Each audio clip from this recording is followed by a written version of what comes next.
এওঁলোক কঁঠাল চোৰ নহয়, নেটৱৰ্কহে পোৱা নাই। হেল্ল' কথা শুনি নাপায়। হেল্ল' শুনি পাইছা নাই? মই গছৰ ওপৰত দি আছো, আৰু আকৌ ওপৰলৈ উঠি ল'ম, তেতিয়া পাম চাগে, ৰ'ব। ডিজিটেল ইণ্ডিয়াই ঢুকি পোৱা নাই তেওঁলোকক। নেটৱৰ্ক নাই। 2G, 3G, 4Gৰ পিছত এতিয়া চলি আছে 5Gৰ যুগ।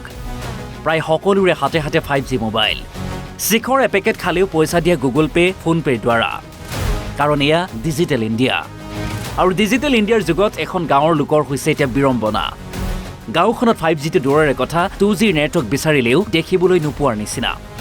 হয়, আমি মৰাণৰ খোৰাং গৰৈমাৰী গাঁৱৰ কথা কৈছোঁ। অভিযোগ অনুসৰি গাঁওখনৰ ৰাইজে ফোন এটা কৰিবলৈ হ'লে গছৰ ওপৰত উঠিব লাগে, কাৰণ তলত নেটৱৰ্কেই নাথাকে। ৰাইজে ৰিচাৰ্জ ঠিকেই কৰে, সেয়া অবাবতে কিন্তু নষ্ট হৈ যায়।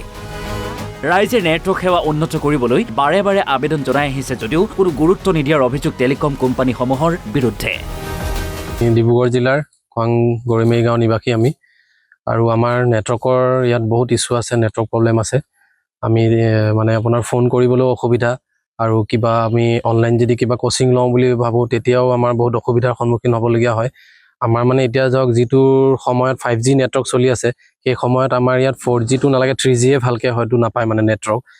আৰু আমাৰ কাষতে LP স্কুল আছে, আজিকালি চব ডিজিটেলাইজ হৈ গ'ল, আৰু সকলো বস্তু আমি ফোনৰ পৰা আপলোড কৰিব লাগে। সেইবিলাক ধৰণৰ আমাৰ অসুবিধা বহুত সন্মুখীন হ'বলগীয়া হয়।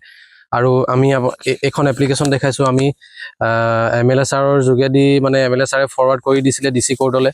আমি তেখেতলোকৰ লগতো যোগাযোগ কৰিলোঁ, কিন্তু তেখেতলোকৰ ফালৰ পৰা একো মানে পদক্ষেপ লোৱা নেদেখিলোঁ। হয়, গছত উঠি কথা পাতিবলগীয়া হৈছে, মানে আমি তলতটোতো নেটৱৰ্ক নাপাওঁৱে।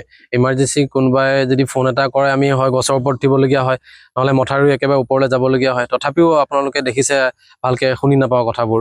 কোম্পানীসমূহলৈ এইটোৱে অনুৰোধ যে চৰকাৰেতো এতিয়া কৈ থাকে, ধৰক সাৰ্বজনীন উন্নয়নৰ কথা কৈ থাকে। তো সাৰ্বজনীন উন্নয়নত মই ভাবোঁ এইটো এটা কাম হ'ব যদি চৰকাৰে আমাৰ ল'ৰাখিনিলৈ কৰি দিয়ে। কাৰণ আগন্তুক বহুতো নিযুক্তি পৰীক্ষা আহি আছে।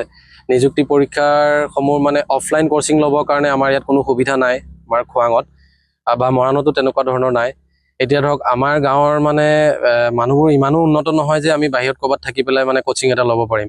তো অনলাইনত কিছুমান বস্তু প্ৰভাইড কৰা হয়, সেই বস্তুবোৰ চাই পেলাই প্ৰিপেৰেশ্যন কৰিবলৈও আমাৰ মানে কোনো সুবিধা নাই।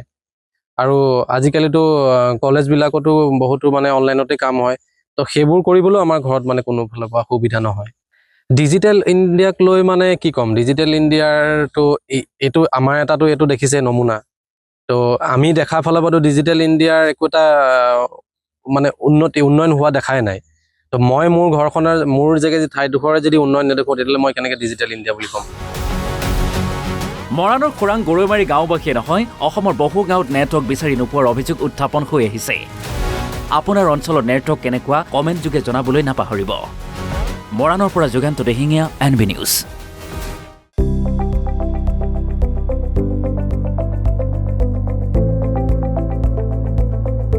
NB নিউজ, সহজ সৰল ভাষাত নৱভাৰতৰ কথা।